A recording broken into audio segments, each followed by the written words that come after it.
আমি এখন আছি যশোর জেলার শার্শা থানার সামটা বাজারে। বন্ধুরা, এটা হচ্ছে দেউলি সামটা বাজার। তো সামটা বাজারের আসলে একটা পুরনো স্থাপনা দেখতে পাচ্ছি। তো এখানে লেখা আছে যশোরের জনপ্রিয় জেলা ম্যাজিস্ট্রেট রায় এন.সি. বসু বাহাদুর মহোদয়ের আন্তরিক প্রচেষ্টায় নির্মিত 1931 খ্রিস্টাব্দে। যাই হোক, বহুত পুরাতন একটি বিল্ডিং এটা। এখানে আরও লেখা আছে সামটা উপস্বাস্থ্য কেন্দ্র শার্শা যশোর, স্থাপিত 1936 সাল। তো আসলে এই বিল্ডিংটি অনেক পুরাতন, অনেক আগে। এটা হলো সামটা বাজার।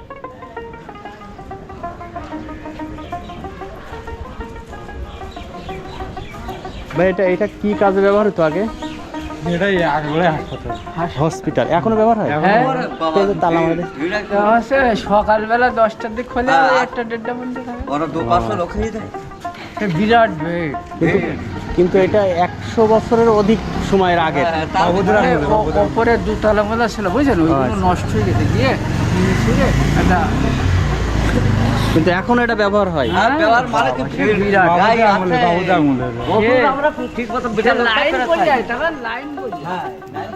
এ কি প্রতিদিন খোলা থাকে? না না, মানে সপ্তাহে 2 দিন? অফিস করে। ও আচ্ছা আচ্ছা।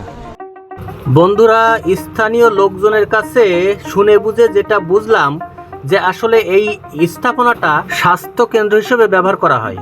কিন্তু অনেকে হয়তো জানেন না এই বিল্ডিংটি আসলে অনেক স্মৃতি বহন করে এবং অনেক ইতিহাস বহন করে। অনেকের হয়তো মনে আছে আগে উলাশি ইউনিয়নের পোস্ট অফিস ছিল সামটা। সেই সামটার পোস্ট অফিসের বিল্ডিং এটা। উলাশি পোস্ট অফিস হওয়ার আগে চিঠি পাঠাতে গেলে লিখতে হতো যশোর জেলা শার্শা থানা, পোস্ট সামটা।